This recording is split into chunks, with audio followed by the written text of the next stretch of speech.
Дараагийн мэдээг танилцуулъя. Францын 20 газруудад халдлага үйлдсэн явдал бол идэвхтэй гарч байна. За энэ үйл явц бол өнгөрсөн ням гаргаас эхлээд удаа дараалан хийгдэж байгаа. За Францын Toulon, Nantes, Lens, Lens, Agen зэрэг газруудад байдаг шоронгуудад тээврийн хэрэгслийг галдах автомат буугаар шүрших зэрэг ийм нууцлаг хэрэг явдлууд гарах болсон байна. За хамгийн сүүлд 5 гаригийн өглөө Францын өмнөд хэсэгт орших Traxcon-ы цагдан хөрөх төвийн ажилтнуудын зогсоолоор 3 машиныг галтан шатаасан хэрэг гарсан байна. За мөн яг энэ өдөр бол Францын хойд хэсэг дэх Сена-Энт-Мэригийн хотын шоронгийн ойролцох газар хорихын ажилтнуудын амьдардаг орон сууцны барилгын үүдний танхимд бол бас гал гарсан байна. За энэхүү гэмт хэргийг үйлдсэн халдлагыг үйлдсэн байж магадгүй бүлэглэл нь Францын хоригдлуудыг хамгаалах бүлэг гэдэг нэртэй товчлох юм бол DDPF гэсэн ийм бүлэглэл байх магадaltaй гэж үзэж байна. За яагаад вэ гэх юм бол хэргийн газар дээр тухайн товчлолыг бол ханд шүршигч будгаар бол бичиж үлдээдэг юм байна. Энэхүү бүлэг нь бол 1000 гаруй гишүүнтэй Францын хоригдлын эрхийг хамгаалах бүлэг буюу DDPF гэдэг нэртэй ийм бүлэглэл юм байна. За тэдний хувьд бол 4 сарын 12-ны өдөр Telegram дээр ийм групп үүсгэсэн байна. За энэ группийг үүсгэсэн он сар өдөр нь Францын өмнөд хэсэг дэх Аген хотын 20 газрын үндэсний сургуулийн автомашины зогсоол болон Сууд Францлен шоронд машин шатаасан халдлага үйлдсэн анхны давлгаа үүсгэс нэг өдрийн өмнө ийм Telegram бүлэглэл бол нийтлсэн юм байна. За тэгээд тус бүлэглэлийн нийтлсэн хид хідэн мессежийг хүчирхийлэлд дуудсан агуулгатай байсан учраас Telegram-аас бол блоклсон юм байна. Ингээд энэ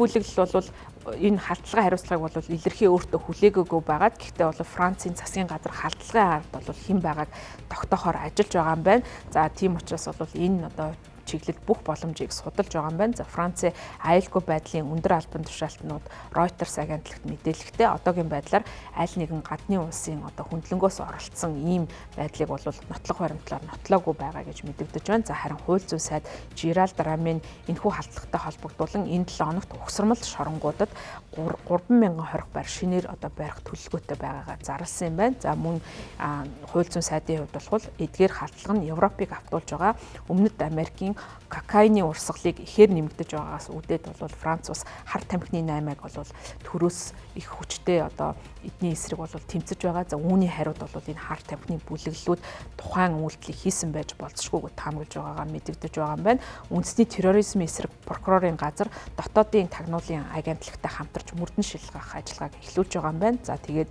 тэдний хувьд бол DDPF бүлэглэл энэ үйл ажиллагаанд ямар нэгэн байдлаар холбоотой юу эсхийг бол шалгаж байгаа юм байна. За үүний хариуд бол тухайн бүлэглэл нэгмар гаригийн орой бол бид террористууд бишээ, бид шорон дох хүний эрхийг хамгаалахын тулд энд байгаа гэж нийгмийн сүлжээнд мэдэгдсэн байна. За Gérald Darmanin буюу хууль зүйн сайдын хувьд 2027 онд Францын ерөнхийлөгчийн сонгуульд нэр дэвшиж магадгүй юм хүчтэй өрсөлдөгч юм байна. Тийм учраас бол түүний хувьд сонгуульд амжилттай оролцох, өөрийнхөө нэрийг гаргах зорилгоор бол засгийн газрын хар тамхины эсрэг тэмцлийг гол удирдан зохион байгуулж байгаа хүн юм байна.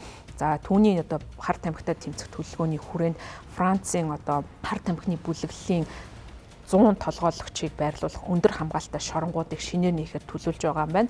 За шүүх хуралдаанд оролцохдоо видео хурлыг ашиглах, хоригдлуудыг гэр бүлтэй уулзуулах, харилцааг нь хязгаарлах ийм хатуу төлөвлөгөөг хэрэгжүүлж байгаа. За үүний эсрэг бол DDPF бүлэглэл тунхаг бичиг гаргаж Darmanin шоронгийн хилмигдүүлэлтээс эсрэг байгаагаа мэдэгдэж байна. За энэхүү бүлэглэл өөрийн бүлэглэлийнхаа групп дээр тавьсан ийм зурган дээрээ хууль зүйн сайдыг Lacoste брендийн спорт костюмтай торны цаана байгаагаар бол дүрсэлж энэ хүнтэй бол тэмцгээ хэлсэн байгаа. За энэ бүлэглэл нь бол сайд Gérald Darmanin гол хүний эрхийг зөрчиж байгаа явдлыг бол буруу шахах гол зорилготой. За Франц даярах бүх хоригдлуудыг дайчлан сэрэх ёстой нөхцөл байдал хүнд байна. За хүмүүсийн ялангуяа шоронд байгаа хүмүүсийн эрх бол алдагдсан гэсэн ийм мэдээллийг өгч байна.